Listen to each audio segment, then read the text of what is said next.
candle glow, and ovens yield old family recipes, while outside the drifting snow fills the valleys and covers the rooftops.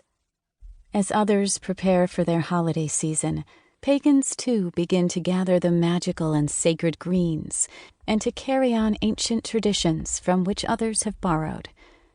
Baking cookies and making confections is probably a universal holiday tradition.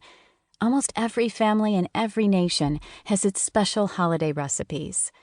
Few people today recognize the magical importance or significance of these holiday sweets. But to our pagan ancestors, to eat these specially baked and sweetened treats at this time, when the old year was ending and a new one was about to begin, was to partake of the body of the grain god or goddess, while ensuring sweetness in the year to come. In some traditions, eating something sour at the new year ensured sweetness the rest of the year. The ancient world did not have sugar, but used honey as a sweetener. One traditional Italian New Year's Eve treat that no doubt dates to pagan times is strufoli, or pignolata. To make strufoli, combine 4 cups of flour, a pinch of salt, 1 tablespoon of baking powder, 5 eggs, and 1/2 cup of vegetable oil in a large bowl.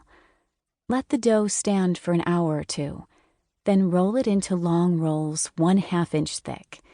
Cut the rolls into 1/2 inch bits and deep fry them in vegetable shortening in a skillet until golden brown. Place the golden brown morsels in a deep bowl. When all the dough is fried, in a saucepan, bring to a simmer 1 pound of honey, 1/8 cup water, 8 ounces walnuts, and 1 pound candied fruit. Pour this mixture over the fried dough and toss them together. When the mixture is cooled, chocolate chips can also be added. Strufoli is served and eaten with a spoon. Kissing under the mistletoe is a tradition that has come down to us from the Druids, although no doubt radically changed as it passed through the Christian era. Mistletoe was sacred to the ancient Druids, who gathered it from the high branches of the sacred oaks with golden sickles. White linen cloths were spread beneath so that none of the mistletoe would touch the earth. Once an herb has been cut for magical purposes, if it touches the ground, its powers return to the earth. Mistletoe was gathered not only on Yule, the shortest day of the year, but also at midsummer, the longest day of the year.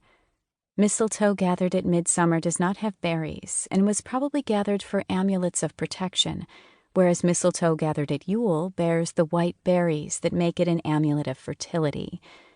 Mistletoe is evergreen, and its rootlets are golden, symbolizing the sun. Its white, translucent berries are thought to represent the semen of the Lord of the Forest. In Old Norse, the name for mistletoe is misteltein. The suffix tein, T-E-I-N-N, links it to German, Irish, and Cornish words that all mean sacred tree, and hlauttein in Old Norse means pieces of wood upon which sacred runes have been inscribed. One ancient runic inscription reads Mistel Vel, which has been translated to mean the power over life and death through magic.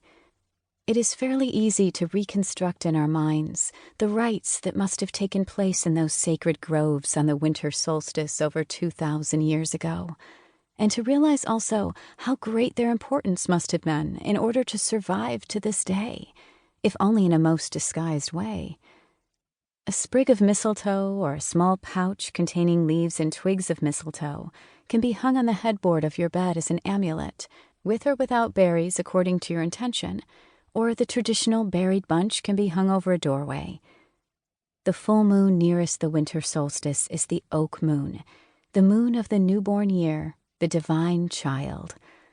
Like the divine child who is born to die and dies to be born anew, the ancient oak has its trunk and branches in the material world of the living, while its roots, the branches in reverse, reach deep into the underworld, symbolic land of the spirit.